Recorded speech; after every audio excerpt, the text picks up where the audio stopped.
Guys, welcome to Gone 2 series.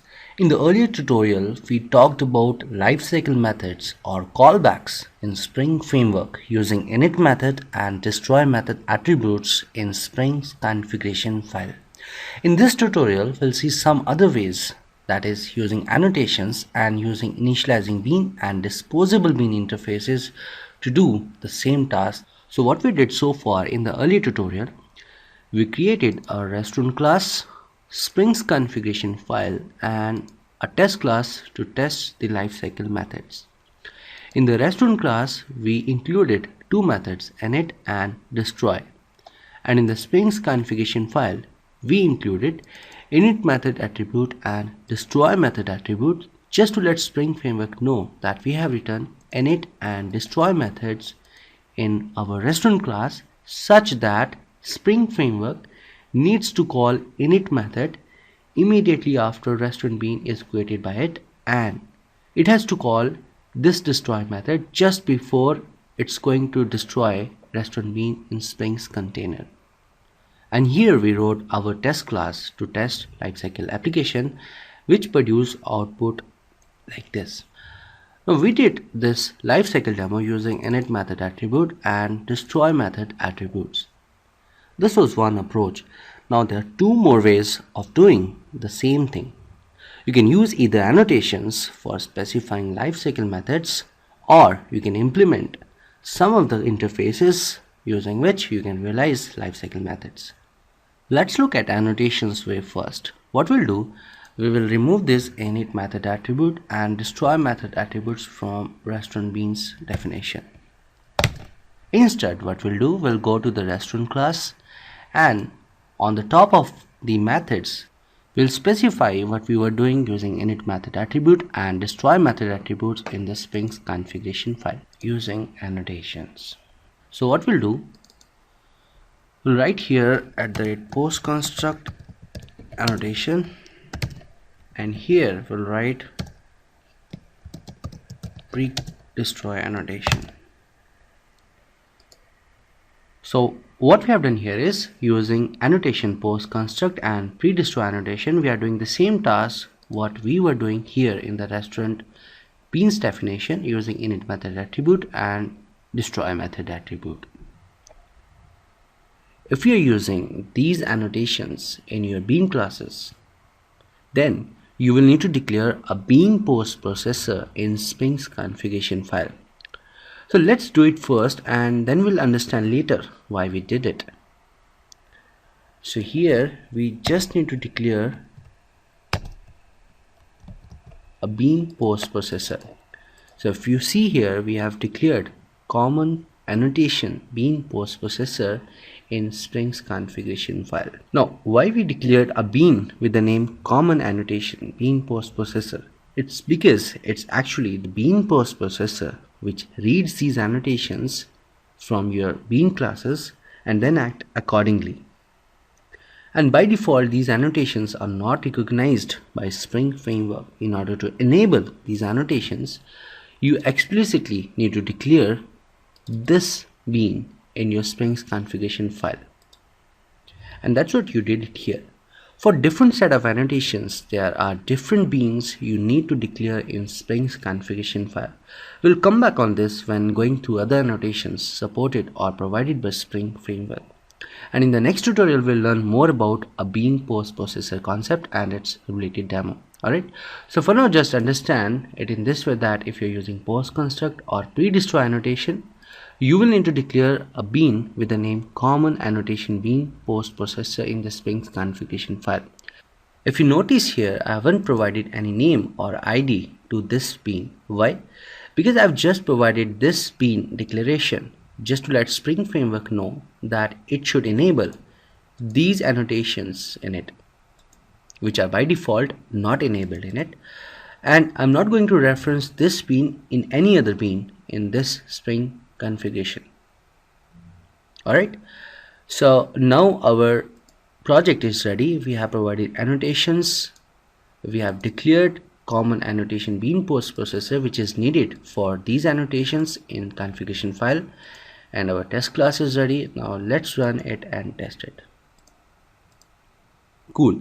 The output here is clearly showing that Spring Framework called init method immediately after restaurant bean's initialization, and it called destroy method just before restaurant bean's destruction by Spring Framework or in Spring's container. So we just saw a demo for lifecycle methods or callbacks using these annotations. Now we said in the beginning of this tutorial that there is one more way to do the same task, and that is using InitializingBean and DisposableBean interfaces. So we'll see its demo as well here. So what we'll do, we'll simply take these two methods out which we wrote as init method and destroy methods, and also we'll take out this beans declaration which we did for post construct and pre-destroy annotations. So what we'll do, we'll first implement InitializingBean interface and then we will implement DisposableBean interface. Alright, so let's do that. Implements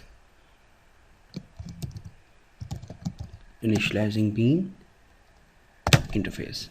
So if we see here, it's giving error and saying that we have not implemented the method which is there in InitializingBean. So let's do that. Add unimplemented methods. So this is the method after property set which we have implemented from InitializingBean interface.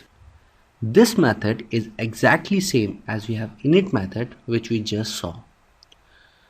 So while initializing restaurant bean, Spring Framework, if finds this method in it, it will call this method immediately after restaurant bean's initialization.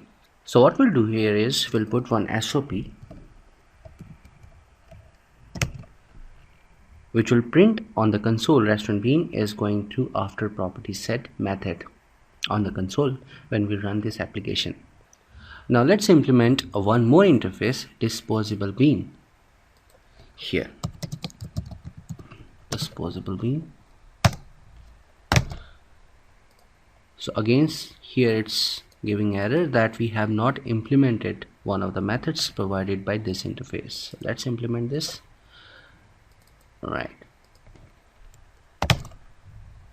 So this is the method we have implemented from DisposableBean interface. This method is exactly same as we just saw using pre-destroy annotation or destroy method attribute in Spring's configuration file with the bean definition. Alright, so I'm putting here one SOP which simply prints restaurant bean is destroying now on the console when we will run the application. So when we will run this application, Spring Framework would call this method immediately after initializing a restaurant bean, and Spring Framework would call this method just before restaurant bean's destruction. So let's go to our test class and run this application. Right, it has done the same thing. Spring Framework called after property set method which is there in the restaurant class immediately after restaurant bean's initialization, and it called the destroy method which is again in the restaurant bean just before restaurant bean's destruction at the end of the main method here. So for lifecycle methods or callbacks provided by Spring Framework, we saw three approaches. One approach was in Spring's configuration file with a bean, you mention init method attribute or destroy method attribute. And the second approach is using annotations in our restaurant bean class using post construct or pre-destroy annotation. And the third one is using methods provided by InitializingBean interface and DisposableBean interface like this. So you may use any of these three approaches to realize lifecycle methods or callbacks provided by Spring Framework. I would suggest always go with init method attribute and destroy method attribute provided by Spring Framework with the bean definition wherever you want to use lifecycle methods. And the reason is if you put init method or destroy method attribute with any bean here in the Spring's configuration file, then while going through this file itself you would know what all beans you have in your project which have lifecycle methods in it. Otherwise, if you do it using annotations, then you would not have any information of lifecycle for any bean in this file. So you need to go to individual classes to know about what are classes you have where you have defined lifecycle methods.